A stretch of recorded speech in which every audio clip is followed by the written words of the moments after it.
কি বালাই চাল আজকে পরীক্ষার মধ্যে কছে ও ভাই স্যার এজেন্ট না পড়াইছে একটাও আহে নাই। তুই তো পাস করবি, তুই তাও ভালো ছাত্র। বাল গ আমার আরো মাইনাস যাবো। পাস করবো কোন থেকে? স্যারে পড়া একটা একটা। হ স্যারে পড়াইছিল যে রামে যদি একটা কাম 2 ঘন্টা বইরা করে তাহলে রাম আর শাম মিলে ওই কামটা কত টাইমের ভিতরে করব। কিন্তু কোশ্চেনের মধ্যে রাম আর শামের নামই নাই, আইছে জসমত আর কিসমত। পরে কি লেখছা? পরে আর কি লেখছি যে রাম আর শামে তো কাম কইরাই হালাইছে, জসমত আর কিসমতের কি কাম রইলো। আরে আমারও তো বইছে, আমারে পড়াইছে যে মহাত্মা গান্ধীর জন্ম কয় তারিখে হয়েছিল। পরীক্ষার মধ্যে আইছে গান্ধী জয়ন্তী কবে, কয়টা কোনো কথা? ভাই পরে আমিও লেগে দিছে আউট অফ সিলেবাস। আরে ওটা তো কিছুই না, সারে পড়াইছাল ব্ল্যাকবোর্ডের মধ্যে একটা খুব দিয়া কয় যে এটার ক্ষেত্রফল বাই কর। পরীক্ষার মধ্যে আইছে যে কলিমের ক্ষেত্রফল বাই কর।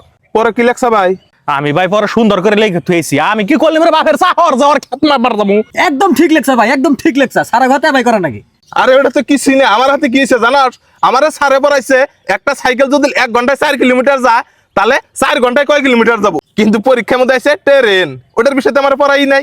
দেহছে জ্বালা না, ট্রেনের মধ্যে পেডেল লাগাবো কারা? পরে কি লেখছা? পরে লেখছি আগে সারে ট্রেনে বাজেট আসল না, সাইকেলের বিষয়ে পড়াইছাল। ও ভাই সারা চাই না যে আমরা পাস করি। বুঝছাও